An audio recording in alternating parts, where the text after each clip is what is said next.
This is R2D Tech and we're back again with another video today, this time about the Pixel 5, so stay tuned.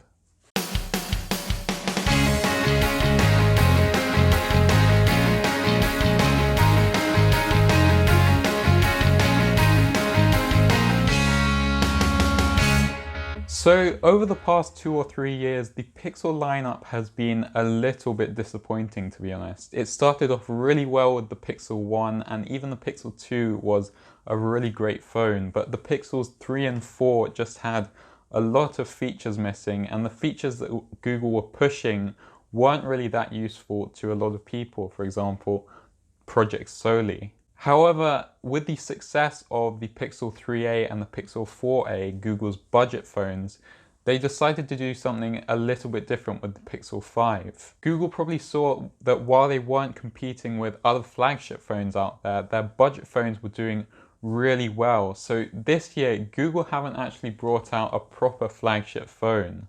The Pixel 5 has some specs which are just under what you would call flagship quality, for example, the processor. However, with that, the price also comes down quite a lot, which is a really good thing. It's priced at $699, which for the features that you're getting, I think is a pretty competitive price. So let's see what the Pixel 5 actually has to offer. In terms of design this year, firstly, you can choose from 2 different colors, either just black or sorta sage, which is a nice green color. Then for the back and frame, it is going to be made out of aluminium, which should give it a nice lightweight and also a really sturdy design, which is really good to see. For the display, you're going to be getting a 6-inch 1080p OLED panel, which is going to be made out of Gorilla Glass 6, which is also really nice. And what's also really nice is it is a 90 Hz panel, so it should be really smooth to use. The bezels this year are also really thin, and they're also uniform all the way around the phone, which I think gives it a much more premium look. There is also a hole punch camera in the top left of the display, which I think is a good trade-off from last year, where the whole top of the display was a big bezel to house Project Soli, which they've gotten rid of this year. But we'll talk about that later. Overall, this year, I think Google has really polished the design of the Pixel phone much more than last year. And overall, it just looks like a much more premium phone. In terms of specs, firstly, for the processor, you are getting a Snapdragon 765G, which is actually the same processor in the LG Wing as well as the OnePlus Nord. Now, this processor is probably just one level below the flagship processors out there. However, it is pretty close to them in terms of performance. You'll probably only see a slight difference when you're playing some really intense games. What's also good is that it does allow for the phone to be 5G enabled, which isn't so important at the moment, but it might be in a few months' time. This processor choice is one of the reasons why Google were able to bring the price down, which I think is a good trade-off for a small loss in performance. Then for RAM, you are getting 8 GB, which is really nice to see. That was one of the problems with the older Pixel phones. They just didn't have enough memory in them. For storage, there's only one option, which is 128 gigs, which should be fine, considering that when you buy the Pixel 5, you will also get 100 GB of storage with Google One, which is pretty good. Also, if you're using cloud services such as Google Photos and Google Drive, you shouldn't need that much storage on the device anyway. The battery is an area where Google have also improved this year. It's now 4080 mAh, which is really good to see considering that the batteries in last year's phones were just absolutely tiny, and it really showed in the battery life. Hopefully the battery life on the Pixel 5 will be much better than last year. So overall, I would say that all these specs are probably flagship specs apart from the processor. But as I said, with the price coming down, I'd say it's a pretty good trade-off. The camera is where Google have always excelled in their phones, and this year is probably going to be no different. On the rear of the phone, you're going to be getting a 12.2 megapixel wide lens and a 16 megapixel ultra wide lens instead of the telephoto lens that we got last year. I think that's a massive improvement because, in my opinion, ultra wide lenses are so much more important than telephoto lenses. I also think that they're a lot more fun to use, so it's good to see that Google are actually listening to their customers. On the front, in a hole punch cutout, you're also going to be getting an 8 megapixel selfie lens, which should be fine.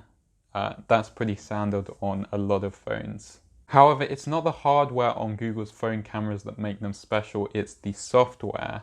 And I would only assume that Google would have improved it this year. So it will be really great to see what some of the photos on this phone will look like. In terms of the software, it is going to be running Android 11, and what's also nice is that since it is a Pixel phone, you will be guaranteed 3 years worth of Android and security updates. I think that's a really useful feature because, in my opinion, most Android phones out there just aren't supported for long enough in terms of software. Phones from Samsung, for example, just don't get updates fast enough, and by the time they do get the update, the next version of Android is already out, which is really annoying.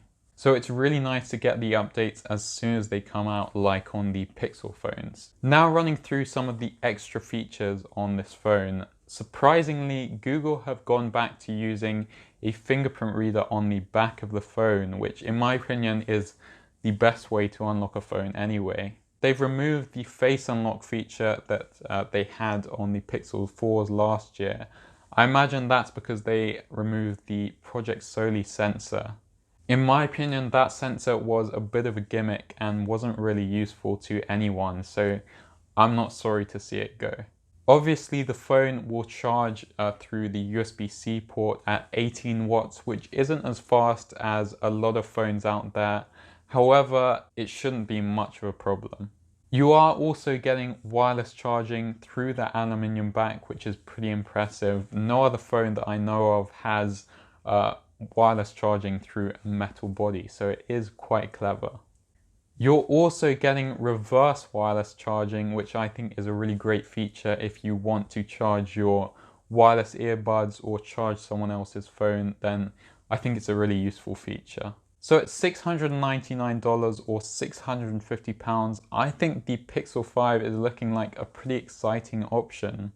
You're getting basically all the features that you get in a flagship phone, with the exception of that processor, which might have a slight disadvantage to higher end processors out there. It's also been really good to see that Google have dropped the features that nobody was really asking for and nobody really found useful. For example, that Project Soli sensor, and they've also improved upon the features that a lot of people really wanted. For example, the battery as well as that ultra wide camera.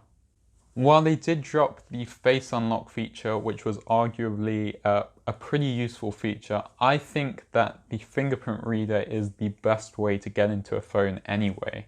I also think that the massive difference in price from the other flagships out there from Apple and Samsung will give this phone a really big edge in terms of the value for money that you're paying. So overall, I think it's going to be a really popular phone. That's it from this video. If you liked it, please press the thumbs up button. If you loved it, please consider subscribing. If you want to follow us on Twitter and Instagram, the links will also be in the description.